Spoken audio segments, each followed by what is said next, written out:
Most people think a virtual machine in Azure just needs a disk. You pick a size, you attach it, and you're done. But the wrong disk can cost you performance or money, sometimes both. And here's the thing, most beginners don't even know they have a choice. Before managed disks existed, the old way was a real hassle. You had to create a storage account yourself, then create a page blob inside it, then attach that blob to your VM. And you were responsible for everything. The storage account limits, the performance, the replication. Hit a limit and your VM slowed down. If you didn't plan your storage accounts right, you'd have to reshuffle everything. Managed disks fixed all of that. By the end of this episode, you'll understand what managed disks actually are, the 5 main types Azure offers, and how to choose the right one for your workload. So let's start with the simplest question. What exactly is a managed disk? What is a managed disk? The problem it solves. A managed disk is a block-level storage volume that Azure creates, manages, and replicates for you. That's the official definition, but what does it actually mean? Before managed disks, every time you wanted to attach storage to a virtual machine, you had to go through a whole process. You'd create a storage account, a separate Azure resource with its own limits, then you'd create a container inside it, then a page blob inside that container, then you'd attach that page blob to your VM, and you had to keep track of which storage account held which disk because each account had caps on IOPS and throughput. Go over those caps and your application would throttle. So you'd end up spreading disks across multiple storage accounts just to avoid hitting limits. It was manual, error-prone, and it did not scale. Managed disks abstract all of that away. You don't create a storage account, a container, or a page blob. You just create a disk, pick a size and a type, and Azure handles the rest. The storage account still exists behind the scenes, but you never see it, never manage it, and never worry about its limits. One of the biggest benefits is higher availability. When you create a managed disk, Azure places it on a storage scale unit. That's a cluster of storage servers inside a data center. And it spreads your disks across different scale units automatically. So if one storage cluster has an issue, it doesn't take down all your disks. With unmanaged disks, if you put multiple VMs on the same storage account, a single failure could affect all of them. Managed disks prevent that.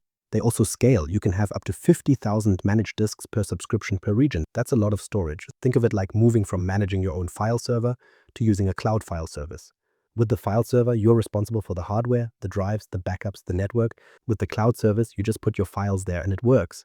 Managed disks are the same idea. Less work, more reliability. Now that you know what they are, let's look at the different flavors Azure offers. The Premium Performance Disks, Ultra, Premium SSD v2, Premium SSD. Azure gives you 5 disk types to choose from. Today, we're focusing on the fast ones, the Premium Performance Disks. Let's start with Ultra Disk. It's the fastest disk Azure has. We're talking up to 400,000 IOPS and sub-millisecond latency. That kind of speed is for extreme workloads, large databases, SAP HANA, anything that needs every bit of performance it can get. But here's the thing, there are trade-offs. Ultra Disk only supports locally redundant storage, or LRS. You can't get zone redundancy because the latency demands are so tight that replicating across zones would add too much delay. And you pay separately for capacity, IOPS, and throughput. That gives you fine-grained control, but you have to watch the cost. Next up is Premium SSD v2, which is the sweet spot for most performance-hungry applications. It goes up to 80,000 IOPS and 2,000 MB per second of throughput. But the real advantage is how performance works. It's decoupled from capacity. You can set each dial independently. Want 10,000 IOPS on a 100 GB disk? No problem. Want 50,000 IOPS on a 500 GB disk? Also fine. That means you don't have to over-provision storage just to get more IOPS. With older disk types, if you needed more performance, you had to buy a bigger disk, even if you didn't need the extra space. Premium SSD v2 fixes that, and it's generally less expensive than the original Premium SSD for the same performance. Then there's the original Premium SSD. It's older but still widely used. Performance is tied to disk size. Bigger disk means more IOPS and throughput. So if you need 5,000 IOPS, you might have to buy a 500 GB disk, even if you only need 100 GB of space. That's the main downside. But here's a neat trick. You can change the performance tier without changing the disk size. So if you need a temporary boost for a batch job, you can bump up the tier and then drop it back down when you're done, with no downtime. That's useful for enterprise apps that need predictable IOPS but have occasional spikes. The big difference between these three is control. UltraDisk and Premium SSD v2 let you dial in exactly the performance you need. Premium SSD is simpler. Pick a size, get the performance that comes with it, but less flexible. But not every workload needs lightning speed. For everyday tasks, the standard disks are perfectly fine and much cheaper. The cost-effective disks, standard SSD and standard HDD. So what about the rest of us who aren't running SAP HANA? Azure has you covered with 2 cost-effective options. Standard SSD is like the SSD in your laptop. It's solid state, so it's fast, up to 6,000 IOPS and 750 MB per second, but it's significantly cheaper than any premium option. Use this for web servers, dev and test environments or line-of-business apps that don't need sub-millisecond response times. You get SSD speeds without the premium price tag.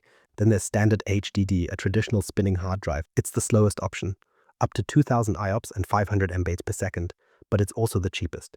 Use it for backups, archive storage, or any workload that doesn't need high input and output. Storing logs you access once a month? Perfect. Putting a database on it? You'll regret it. Both use consumption-based pricing. You pay for provisioned capacity. Each has a service level agreement. Standard HDD offers 95% uptime. Standard SSD offers 99.5%. Premium disks go up to 99.9%. Here's a simple rule of thumb. If your workload is latency sensitive, meaning even a few milliseconds matter, go premium. If you just need cheap storage for things you rarely access, go standard HDD. If you're in the middle, standard SSD is the best all-rounder for budget-conscious production workloads. So how do you know how many IOPS and how much throughput you need? That's coming up next. We'll break down how disk performance actually works. How disk performance works: IOPS, throughput, and latency. Let's talk about disk performance. 3 numbers matter: IOPS, throughput, and latency. IOPS stands for input-output operations per second. It tells you how many small read or write operations the disk can handle each second. This is what databases care about. When a database runs a query, it's doing lots of tiny random reads and writes. You need high IOPS for that kind of work. Throughput is different. It's measured in megabytes per second, how much data the disk can move in a given time. If you're streaming video, transferring large files, or doing any workload that reads or writes big chunks of data sequentially, you need high throughput. Then there's latency. That's the delay between sending a request and getting a response. Ultra disks give you under half a millisecond. Standard HDD can hit tens of milliseconds. That's a huge difference. Here's a detail that trips people up. With premium SSD V2 and Ultra disks, you set IOPS and throughput independently. You decide exactly what you need and pay only for that. But with older premium SSD and standard disks, IOPS and throughput scale with disk size. Bigger disk means more performance built in. Now, a lot of people miss this. Some disks can burst. If you normally run at a lower performance level but need a short spike, say during a monthly report, the disk can temporarily deliver higher IOPS or throughput. It's built into certain disk sizes, no configuration needed. It just happens. But here's the most important thing. The VM itself has IOPS and throughput limits too. You can attach 10 Ultra disks to a small VM, but the VM can only push so much data. The disks will be waiting. So always check your VM size limits before adding disks. Don't attach more than the VM can handle. Performance is one thing, but durability is another. Let's see how Azure protects your data. Redundancy options: LRS, ZRS, and what they mean for your data. Every managed disk lives on an Azure storage cluster, a group of servers inside a data center that work together to store your data.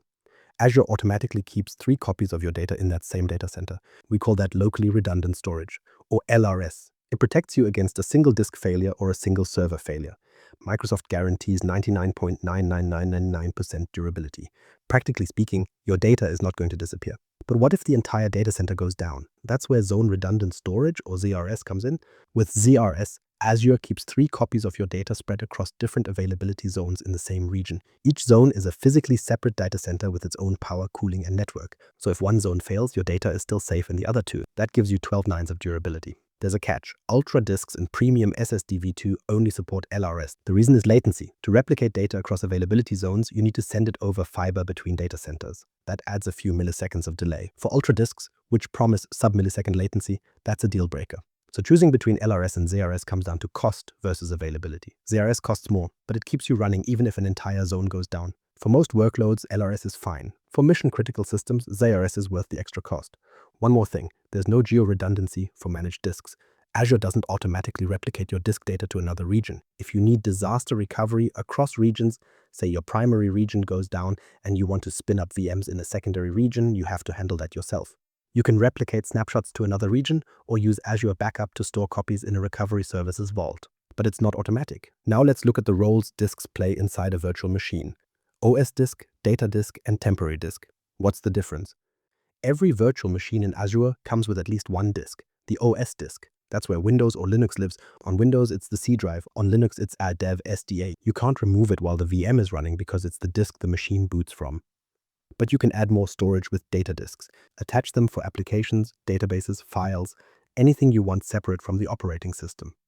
Depending on your VM size, you can attach up to 64 data disks. That's a lot of storage. Then there's the temporary disk, and this one trips people up. On Windows, it's usually the D drive. On Linux, it's /dev/sdb1. Think of it like a whiteboard. Fast to write on, but everything wipes clean when the VM stops. The temporary disk lives on the host server itself, the physical machine running your VM, so it's incredibly fast because it's local. But it's not persistent. When you stop or redeploy your VM, everything on that temporary disk disappears. Azure uses it for swap files. You can use it for page files or SQL Server TempDB, but never store anything important there. If your VM moves to a different host, that data is gone. There's also a special option called ephemeral OS disks. Normally, your OS disk is a managed disk that persists. But for workloads like Azure Kubernetes service nodes or virtual machine scale sets, you're constantly creating and destroying VMs. You don't care about the OS state. So you can use an ephemeral OS disk that lives on temporary storage instead. Faster to deploy, cheaper because there's no managed disk charge, and when the VM goes away, the OS disk goes with it. Perfect for stateless workloads. Now, how does Azure protect your managed disks? Let's talk security. Security and encryption. Here's the good news.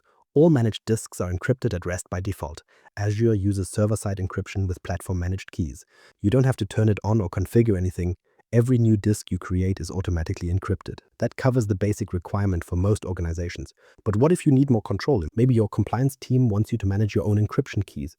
In that case, you can use customer-managed keys with Azure Key Vault, create a disk encryption set, point it to a key in your vault, and assign that set to your disks. Azure uses your key to encrypt and decrypt. You control rotation, you control access, revoke the key, and the data becomes inaccessible. That's a lot of power, so be careful. For even stricter requirements, enable encryption at host. This adds another layer. It encrypts data as it travels between the VM host and the storage cluster. It also encrypts the temporary disk and any cached data. If you're running workloads with strict compliance standards like healthcare or finance, this is worth looking into. Then there's Azure Disk Encryption. This is different from the default server-side encryption. It uses BitLocker on Windows and dmcrypt on Linux to encrypt the OS and data disks from inside the VM. It's an extra layer of protection. If someone somehow gets access to the underlying storage, they still can't read the data without the keys. And finally, network security. Private endpoints let you access managed disks from within your virtual network without exposing them to the internet. Traffic never leaves the Microsoft backbone. If you're serious about security, use private endpoints for your storage. Now, how do you protect your data from accidental deletion or corruption? Backups and snapshots, protecting your data. Let's talk about protecting your data. You have two main options here, snapshots and Azure Backup. Think of a snapshot as a read-only copy of a disk captured at a specific moment. The first snapshot grabs the entire disk, but every snapshot after that only stores the changes since the last one. That's what makes them fast and cheap. You take a snapshot before making a risky change to a VM, like installing a patch or updating an application. If something goes wrong, you just create a new disk from the snapshot and attach it, and you're back where you started. Snapshots are also great for cloning disks or moving them to another region. But they do have limits. Snapshots aren't a full backup solution. You have to manage them yourself, remember to take them, and clean up the old ones. And by default, they're not geo-redundant. They live in the same storage as the original disk, so if you need protection across regions, you have to copy them manually. That's where Azure Backup steps in. It's a managed service. You set up a backup policy, how often and how long to keep backups, and Azure handles the rest. It automates the snapshot process, handles retention, and stores everything in a recovery services vault. You can configure that vault to replicate to a secondary region. It even supports file-level restore, so you can recover individual files without restoring the whole disk. So here's the simple rule. Use snapshots for quick rollbacks before a deployment or patch. Use Azure Backup for long-term protection and compliance. If you need to show an auditor backups going back 3 years, Azure Backup gives you that. Snapshots alone won't. Now let's talk about money. How do you avoid overpaying for disks? Cost optimization tips. Here's a number that might surprise you. Azure bills you for the provision size of a disk, not the space you're actually using. So if you have a 1 terabyte disk with only 100 gigabytes of data, you're paying for that full terabyte every single month. That's the single biggest waste in most environments. So step 1 is right sizing. Use premium SSD V2 or Ultra disk when you need performance. They let you dial up IOPS without buying extra capacity you don't need. With the older premium SSD, if you wanted more IOPS, you had to buy a bigger disk. With V2, you just adjust the IOPS setting. That alone can save a lot. Next, delete unattached disks. If you delete a VM but leave the disks behind, you're still paying for them. They sit there unused, generating charges. Use automation to find and clean them up. Azure has tools for that. Use standard HDD for things that don't need speed. Backups, archives, logs you access once a quarter. Don't put those on premium disks. You're just burning money. If you have predictable workloads, look into reserved capacity. For blob storage, reservations can save up to 38% on the hot tier. Same idea applies to managed disks. Commit to a certain amount of storage for 1 or 3 years, and you get a discount. Here's another easy one. Reduce redundancy for non-critical data. LRS costs about half of what ZRS costs. If your dev environment doesn't need zone-level protection, use LRS, and save that ZRS budget for production. And monitor your costs. Azure Cost Management shows you exactly what you're spending on disks. Set budgets, set alerts. If costs spike, you'll know why. So now you have the big picture of Azure Managed Disks and how to protect and optimize them. So here's the big picture. Managed disks are Azure's answer to the old storage headache. Before them, you had to juggle storage accounts yourself. Now you just pick a size and a type, and Azure handles everything behind the scenes. Think of it like choosing the right tool for the job. There are 5 disk flavors to pick from. Ultra disk for lightning speed, Premium SSD V2 for flexible high-performance workloads, Premium SSD for your predictable enterprise apps. Standard SSD gives you the best balance of cost and speed. And Standard HDD is your cheap, slow option for low-stakes data. Each one has its place. Now here's your task. Open the Azure portal and look at the disks attached to your VMs. Ask yourself one question. Am I using the right type and size? Chances are you'll find at least one disk you can optimize. That's a win. If you want to go deeper, check out Azure Disk Encryption next. It shows how to secure those disks even further. And if this helped, subscribe on your favorite podcast platform. Share this knowledge nugget with someone starting their Azure journey. Thanks for listening.